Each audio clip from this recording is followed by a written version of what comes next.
few.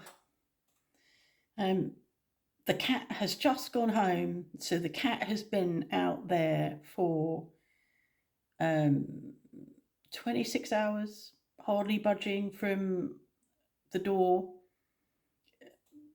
insistent that it lives here and it doesn't. I know some of you will be angry with me, but I didn't feed it, I didn't let it in, I didn't do anything, I ignored it because I don't want it to think it lives here. It thinks it lives here anyway. Interestingly, I decided that it was probably our esteemed neighbour's cat. And I spoke to my other neighbour earlier today and said, "Can you come and help me and take the cat around to see if it's his?" Um, and um, and then I said, and he said he was going to come at 2. I said I'd be at the hospital.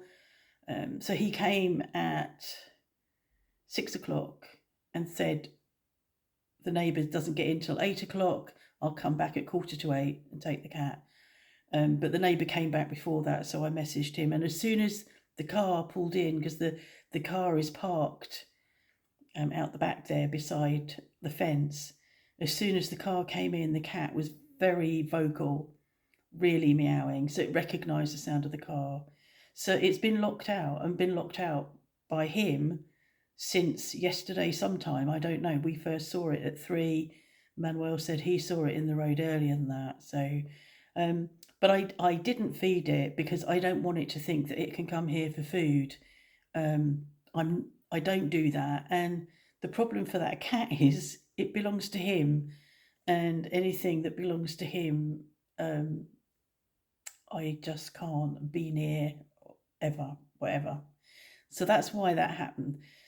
It was a long night, so that it never moved. It was out there at the back door. When I went to bed early, didn't get to sleep, got up, had a shower, came down, sat here for a bit, went back, still couldn't get to sleep. But I think he probably dropped off at about 3 o'clock this morning, and at 6:30 there was a fight under my window, cats fighting.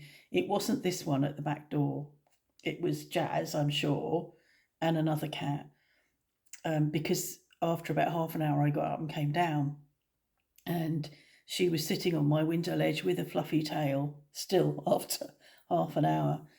So I don't know who she was fighting with, so that disturbed me. So I had about 3.5 hours sleep. Then so I got up and I had coffee, and I know that probably wasn't a good thing to do, but it's like I was really wanting coffee. So I had coffee, fiddled around a bit, played some games, and then I went back to bed just after 9 and slept till 10:30. And then had to hang around and wait for any news from Mark. I had messaged him when I was up at about 7, but he didn't respond, so I sort of assumed he'd already gone. And I just waited and heard nothing. And then eventually at, I think it was about 12:30, he contacted me and said, "Yeah, I'm back in my room. All's well." And said to me, I'm gonna doze on for a bit, so there's no rush. I thought, it might be no rush for you, but I just want to be there. So I got there at 2 o'clock, and I'm a bit annoyed with the nurses. They brought him back. So when I go into his room, he's there, sort of semi-recumbent, dozing slightly. But when he's dozing slightly, he should have his CPAP mask on. And they just left the machine on the bed, not plugged in, not reinstalled or anything. So I reinstalled that, plugged it all in, plugged him in, put it on, and said, so you doze, and I actually dozed in the chair that you can adjust all the back and whatever. I dozed in that for about 45 minutes. He slept for about an hour and a half, I think. And then we chatted, and he's doing well, and we were waiting to see the surgeon, and who comes to see him at the end of his day, and he came at about 4:45. Said, "You did well, no blood. Mark doesn't give blood easily, he doesn't bleed. No blood, and Mark's blood pressure this time's really good, and you can go home tomorrow, which was a real shock, really pleasing. Um, so yeah, home tomorrow, and I have said to him. Um, I said to him yesterday, I think, before, when we were there on yesterday, Sunday, I said to him, I don't want you being grumpy with me when I start making you do physio, because that was really horrible last time. You have to do the physio, and you're going to have to do it. He hasn't got a professional physio appointment until Tuesday, so it's a whole week post operatively that he needs to be working that knee. So I've told him he's not allowed to be grumpy with me, and I'll remind him. Because the other thing that was difficult, I have to give it. I don't have to. I was giving him. He has anticoagulant injections, and I think that was for 40 days. And I said to him, I hated doing that. Will you do them? I do mine. Will you do yours? And he went, well, I don't want to. And I went, well, I don't want to. You make a face at me. We'll see what happens with that. Um, so yeah, I'm waiting. I'm gonna wait for him to contact me, because he'll need paperwork and he's got to have a blood test. But he'll need paperwork, so it'll probably be around lunchtime, nearer lunchtime, or just after. Um, and so once the Dr. Lawson had gone, we got him up. He and I got him up, and he walked on crutches to the toilet. That's what I've got to do.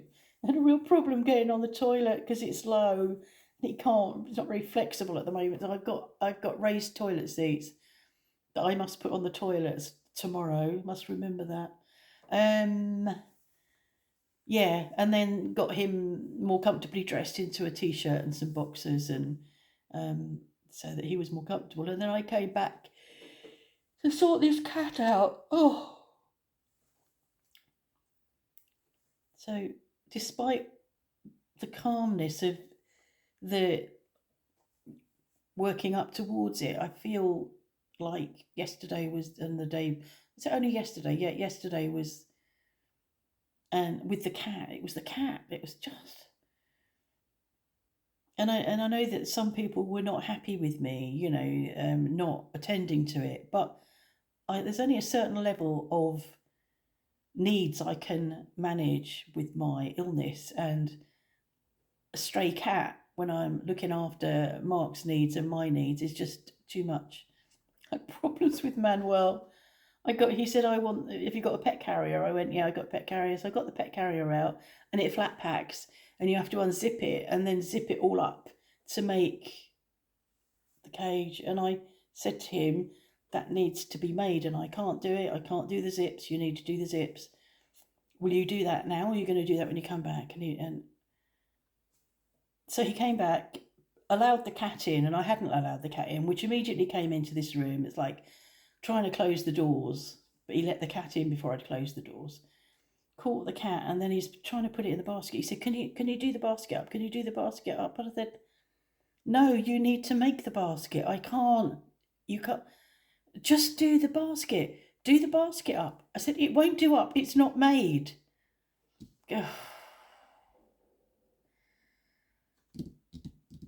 Anyway, it's done.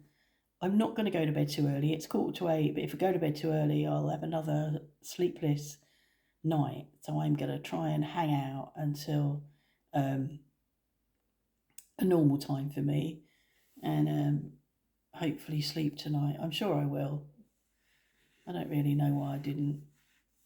I suppose Mark was on my mind quite a bit, but yeah. Anyway, I'm sure he's fine now. Okay, so thanks for all your good wishes, and the next time you see me, I'll have my man home. I did say to him, oh, bloody hell, I'm going to have to go home and cancel all my plans and parties and engagements. I am going to have to start cooking again. I've been making food for me with what's in the fridge. So I made cabbage and bacon for my lunch, which was nice. I haven't made that for ages. You sort of render down the bacon and then fry cabbage in the bacon fat and then add back the bacon and onion, add onion, and it was garlic and chilli in this one. And I had that for lunch, and then I had bubble and squeak and some slices of the roast pork that we had on Saturday. Cold roast pork with a bit of salt on it. That's really nice. So that's what I did today. He probably won't be here for dinner tomorrow. So I might get away with having the rest of the cabbage and bacon tomorrow and then come up with a plan for Wednesday.